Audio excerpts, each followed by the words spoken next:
જો કોઈ તમને એમ કહે કે એક આખું વિશાળ મંદિર માત્ર એક જ રાતમાં બની ગયું છે અને એ પણ માણસોએ નહીં પણ ભૂતોએ બનાવ્યું છે, તો શું તમે વિશ્વાસ કરશો? નહીં ને.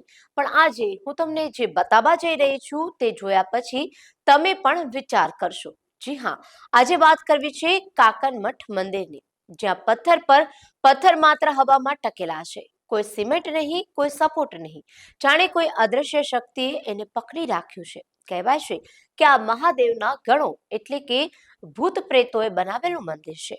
પણ આખરે ભૂતોએ આ મંદિર કેમ બનાવ્યું અને એવું તો કયું મોટું વિઘ્ન આવ્યું કે તેમને સવાર પડતા જ અદ્રશ્ય થઈ જવું પડ્યું? તો ચાલો જાણીએ આ મંદિર વિશે. પુરાણો મુજબ ભૂત પ્રેત એ મહાદેવના ગણ માનવામાં આવે છે. સ્થાનિક લોકો માને છે કે શિવજીના અદ્રશ્ય ભક્તો પોતાના આરાધ્ય દેવ માટે એક એવું ભવ્ય અને અનોખું આસન બનાવવા માંગતા હતા, જેની દુનિયામાં કોઈ જ કલ્પના પણ ન કરી શકે.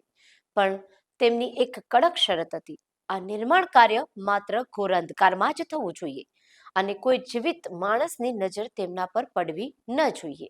શરત મુજબ રાતોરાત હજારો ટન વજનના પથ્થરો હવામાં ઉછળીને એકબીજા પર ગોઠવવા લાગ્યા. કોઈ સિમેન્ટ નહીં, કોઈ ચૂનો નહીં. 80% કામ પૂર્ણ થઈ ગયું હતું. પણ વિધિનો ખેલ જુઓ. પરોઢ થવા આવી અને ગામમાં કોઈ સ્ત્રીએ અનાજ દળવાની ઘંટી ચાલુ કરી દીધી. ઘંટીનો અવાજ ગૂંજ્યો અને માણસોની આહટ સંભળાતા જ એ શક્તિઓ ફફડી ઉઠી. સવાર થઈ ગઈ અને શરત તૂટી જશે તેવા ડરથી તેઓ આ ભવ્ય મંદિર અધૂરું મૂકીને કાયમ માટે અદ્રશ્ય થઈ ગયા. એટલે જ 115 ફૂટ ઊંચું આ શિવધામ આજે પણ ખંડિત અને અધૂરું દેખાય છે.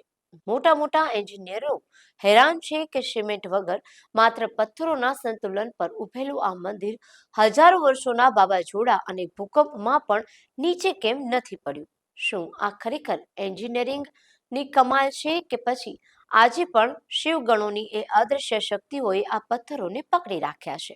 તમારું શું માનવું છે? કોમેન્ટમાં હર હર મહાદેવ જરૂરથી લખજો અને વિડીયો ગમ્યો હોય તો શેર કરવાનું ભૂલતા નહીં.